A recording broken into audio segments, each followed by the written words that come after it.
Pertempuran sengit kembali terjadi di wilayah Volchansk ketika Resimen 1009 Rusia melancarkan serangan mematikan terhadap infanteri angkatan bersenjata Ukraina.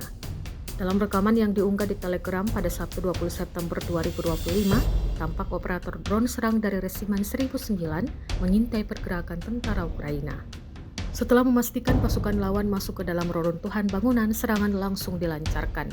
Ledakan presisi dari udara menghantam posisi infanteri Ukraina, membuat bangunan yang dijadikan tempat perlindungan hancur seketika. Serangan ini diklaim berhasil menekan pergerakan lawan sekaligus melemahkan pertahanannya di area tersebut. Rekaman itu menjadi sorotan di media sosial.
Download Tribun X sekarang, menghadirkan lokal menjadi Indonesia.